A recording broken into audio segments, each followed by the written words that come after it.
Good morning, students. Today is our topic Joint Hindu Family Business.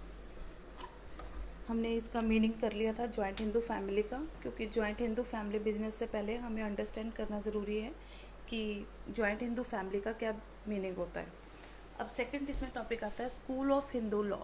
इसके 2 type से हैं, एक मिताक्षरा बोलते हैं और सेकंड क्या होता है आपका दया भागा। इस पॉइंट को आप बहुत अच्छे से करेंगे, ये 1 मार्क्स के लिए बहुत इंपॉर्टेंट है और ये क्वेश्चन लास्ट में जब आपका 20 मार्क्स का प्रोजेक्ट होता है उसमें भी पुट किया जाता है। तो मिताक्षरा कौन होते हैं? This community is popular in the country except Assam, Bengal and the some parts of Odisha. ये जो कम्युनिटी है ये पॉपुलर है इन द कंट्री एक्सेप्ट सिर्फ इन 3 जगहों को छोड़कर, Assam, Bengal and the some parts of Odisha. In this community, the moment a son is born, he gets all the equal rights along with his father in his ancestral property. When he becomes an adult, he can ask for a division of the family property. Under this, the interest of the members are always uncertain because a change is inevitable with every birth and death of the family. इसमें मिताक्षरा में क्या होता है कि सिर्फ 3 states को छोड़कर ये पूरे जगह प्रिवेल है। इसमें क्या होता है कि भी जैसे ही क्या होता है कि जब एक पर्सन मतलब कोई भी बच्चा अगर पैदा होता है किसी परिवार में, तो फादर के साथ वो अपनी एंसेस्ट्रल प्रॉपर्टी में क्या बन जाता है? हिस्सेदार बन जाता है। और सेकंड होता है Dayabhaga. The community prevails only in Assam, Bengal and the some parts of Orissa. जो तीनों जहाँ पर नहीं अप्लीकेबल करता मिताक्षरा, वहाँ पे कौन सा चलता है? दया भागा। इसमें क्या होता है? Under this son does not give any right the property with his birth. अपनी बर्थ के साथ वो कोई राइट लेकर नहीं आता। Ancestral property under the absolute ownership of the father throughout his lifetime. हर son get a right of the property only after the death of his father. जैसे उसमें फादर के जैसे ही वो सन का बॉर्न हुआ, उसके बाद ही वो उसके साथ ही क्या बन गया? उनका एंसेस्ट्रल प्रॉपर्टी में पार्टनर बन गया। बट इन द दया भागा इसमें क्या था कि भाई जब एक पर्सन जब तक जिंदा है तब तक सिर्फ वही उसका ओनर रहता है और उसकी डेथ के बाद उसका बेटा वहाँ का क्या बनता है? उस प्रॉपर्टी का ऑनर बनता है। नेक्स्ट आता है what is the meaning of joint Hindu family business. Tool kit में गिवन है। It refers to that business organisation under which the members of joint Hindu family carry a business under the control of mukhiya और कर्ता of the family. कर्ता कौन होता है? जो main person है फैमिली का, जो सब कुछ करता धरता है, उसको क्या बोलते हैं? कर्ता ऑफ द फैमिली। तो ये कहते हैं कि जॉइंट हिंदू फैमिली बिजनेस यही है कि जो किसके अंडर होता है? कर्ता के अंडर होता है और सभी उसमें रहकर काम को करते हैं। अभी कहते हैं कि what are the features of joint Hindu family business. First is operation according to the Hindu law. इसमें जो भी ऑपरेशन किया जाता है, मतलब कोई भी जो इसमें काम किया जाता है वो अकॉर्डिंग टू क्या है? हिंदू लॉ, उसी के अकॉर्डिंग इसमें सारे ऑपरेशन चलते हैं। सेकंड इज मैनेजमेंट बाय कर्ता। इसका जो बिजनेस है उसकी मैनेजमेंट कौन करता है? Karta, the owner of the family या the head of the family. Limited liability, इनकी लाइबिलिटी क्या होती है? लिमिटेड होती है। Fourth one is permanent existence. The existence of the joint Hindu family business is permanent, like the existence of the company. There is no effect of the death, insolvency or fluency of the members of the business. And the fifth one is membership by birth. इसमें जो membership होती है वो क्या होती है? by birth होती है। इसमें मतलब जैसे कोई बच्चा अपने घर में पैदा हुआ, अपने जॉइंट हिंदू फैमिली का जो बिजनेस है उसका वो क्या बन जाता है? पार्टनर बन जाता है। ओनली मेल मेंबर्स, इसमें कौन होते हैं? सिर्फ जो घर के मेल मेंबर्स हैं वो इसके पार्टनर होते हैं। Only male members can be a coparcener in the joint Hindu family business, but according to the Hindu succession act 1956 a women after the death of her husband और in absence of male successor can become the coparcener of the family business. कि कुछ conditions के साथ women भी क्या बन सकती है? उसकी पार्टनर बन सकती है। Registration, there is no need of any registration of the joint Hindu family business. There is no need of to complete any legal formality. इसमें कोई भी लीगल फॉर्मेलिटी पूरी करनी नहीं पड़ती और इसमें कोई भी रजिस्ट्रेशन की ज़रूरत नहीं पड़ती। अब आता है कि अब जिसके मीनिंग पता लग गया, आपको फीचर्स पता लग गया, तो उसके बाद हमने उसका क्या करना है? Merits of joint Hindu family business. कि इस जॉइंट हिंदू फैमिली बिजनेस की क्या मेरिट्स होती हैं। First is easy to start, इसको शुरू करना बहुत आसान है। सेकेंड इज सीक्रेसी, इसमें सीक्रेसी बनी रहती है क्योंकि एक ही हिंदू फैमिली बिजनेस है और इसमें पूरे फैमिली के लोग होते हैं, तो इसमें सीक्रेसी पूरी रहती है। Direct contact with the customer, customers का डायरेक्ट कांटेक्ट रहता है। प्रॉम्प्ट डिसीजन एकदम से डिसीजन होते हैं इसमें। There is no need of any other person, किसी की जरूरत नहीं है इसमें एक्शन लेने की, सिर्फ करता हुआ फैमिली को डिसीजन लेगा और वो चल पड़ता है। Direct relationship between efforts and consideration, direct relationship होता है जो एफर्ट्स कर रहे हैं लोग वो, और कंसिडरेशन प्रतिफल भी उसका साथ के साथ मिलता है। Because the karta of the joint Hindu family business has the exclusive right of the profit of the business, this gives the encouragement to put in more work hard, यही उसको एक एनकरेज करता है ज़्यादा से ज़्यादा काम करने का, वर्क हार्ड करने का। एडवांटेज इनहेरिटेबल क्वालिटी, इसमें से एनी 5 पॉइंट्स आप कर सकते हैं। Next is limitations of Hindu family business. First is limited resources, अब अगर एक ही फैमिली का बिजनेस है और करता हुआ फैमिली उसका ऑनर है तो वहाँ पे जो रिसोर्सेज हैं वो क्या होते हैं, लिमिटेड होते हैं। अनलिमिटेड लाइबिलिटी, बिकॉज इसमें क्या है, सब कुछ जो भी लॉसेज होंगे वो किसने वहन करने हैं, जो उस फैमिली के पर्सन हैं। नेक्स्ट इज डोमिनेंस ऑफ कर्ता, इसमें किसकी डोमिनेंस रहती है, कर्ता की डोमिनेंस रहती है, बिकॉज इसमें जो कर्ता है, जो main head of the family है, वही डोमिनेंस करता है अपने पूरे बिजनेस को, पूरी फैमिली को, उसी की चलती है घर में। Fourth one is limited managerial skill, इसमें मैनेजेरियल स्किल्स कैसे होते हैं, लिमिटेड, बिकॉज इसमें क्या है कि परफेक्ट नहीं होते लोग किस मैनेजेरियल स्किल्स में, बिकॉज वो अपने घर में जो बिज़नेस कर रहे हैं उसी को कंटिन्यू कर रहे हैं, तो इसमें एक ये प्रॉब्लम रहती है कि मैनेजेरियल स्किल्स नहीं होते।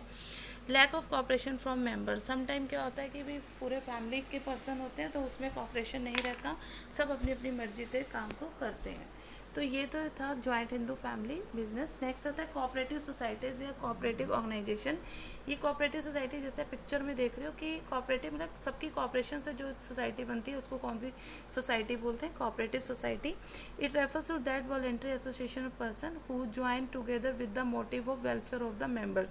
ये किस चीज़ के लिए एसोसिएशन ऑफ पर्सन होती है, ये किस चीज़ के लिए ज्वाइन करते हैं एक दूसरे को, इस चीज़ के लिए अपने आप एक दूसरे का ज्वाइन करते हैं कि वेलफेयर हो मेंबर्स की, उनकी वेलफेयर मेंबर्स की, उनके मोटिव के लिए एक दूसरे के साथ जुड़ते हैं और कोऑपरेटिव सोसाइटीज़ को चलाते हैं। क्या डेफिनेशन होती है कोऑपरेटिव सोसाइटी की? Cooperation is the form of organization wherein person voluntarily associate together a human beings on a basis of equality for the promotion of the economic interest of the themselves। यानी कि इसमें क्या होता है, corporation के साथ ये सोसाइटीज़ चलती हैं, सभी लोग एक मोटिव के साथ एक दूसरे के साथ इकट्ठे होकर इन कोऑपरेटिव सोसाइटीज़ को रन करते हैं। इसकी फीचर्स क्या होती है, वॉलेंट्री मेंबरशिप, इसमें जो एसोसिएशन ऑफ पर्सन है वो वॉलेंट्री होता है। Individual can be compelled to be a member of a cooperative society. इसमें क्या, which means that no individual can be compelled. Legal status, no association members can use the word of cooperative with its name unless it is registered under the cooperative society act 1912 के according. Liability इनकी भी क्या होती है, limited होती है, because the guarantee given by them. and the controlling job is performed by the members themselves in a democratic a managing committee is formed for the purpose which is elected on the basis of voting rights। Service motive, इनका जो main motive होता है वो क्या होता है, service motive, ताकि ज़्यादा से ज़्यादा लोगों को ये क्या प्रोवाइड करें, सेवाएं दें। इक्वालिटी ऑफ वोटिंग राइट्स, इसमें सभी लोगों को, जितने भी मेंबर्स होते हैं कोऑपरेटिव सोसाइटी के, इक्वल राइट होता है इनको वोटिंग राइट्स का। 1 person 1 vote, every member can exercise the right to cast this vote. Disposal of surplus, cash trading, इसमें मोस्टली ज़्यादातर ट्रेडिंग्स किस में होती है, व्यापार किस में होता है, कैश में होता है। अरेंजमेंट ऑफ फाइनेंस रहता है और फुल कंट्रोल इसमें किसका रहता है, गवर्नमेंट हैज़ टू कंट्रोल, मतलब कि गवर्नमेंट का इसमें पूरा थ्रू द सोसाइटी और voluntary associations yet exercise its control from the time to time by the checking their accounts. यानी टाइम टू टाइम गवर्नमेंट का इसमें क्या रहता है, control.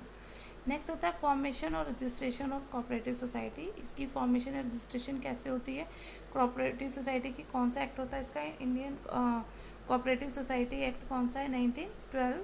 Waste Bengal, Bihar, Orissa, Maharashtra, Tamil Nadu have their own society act. इन कुछ स्टेट्स हैं इनकी अपना एक अलग से सोसाइटी का एक्ट है। वैसे कौन सा है, सोसाइटी एक्ट 1912। इसमें क्या क्या होता है एप्लीकेशन फॉर्म में, name of the proposal society, objective, details, rights, duties, responsibilities, methods, name and address and the rules of the society. Just like partnership deed, इसमें आपका क्या होता है, रजिस्ट्रेशन जो कोऑपरेटिव सोसाइटीज़ का, उसमें भी ये क्या क्या रहता है, तो सेम रहता है उसी में।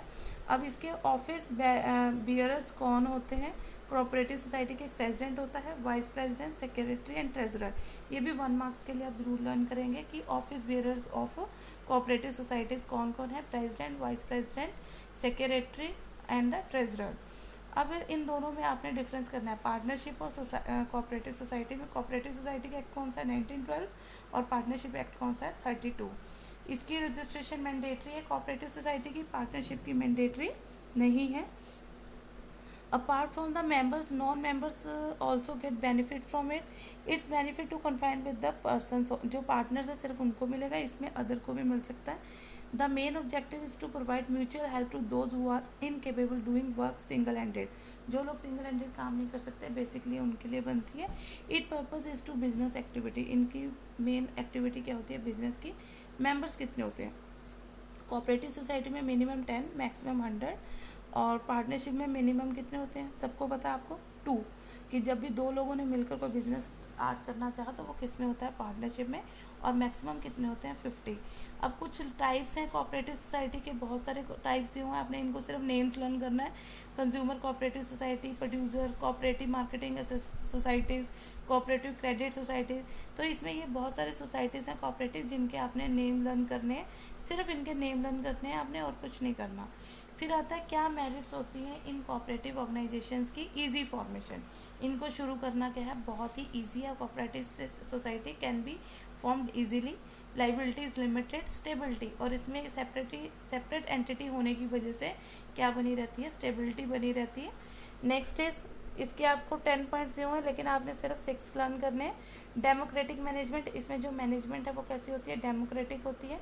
Laser operating expenses and the last one is the supply of goods at cheaper rate. इसमें जो सप्लाई ऑफ गुड्स होता है वो किस पे होता है?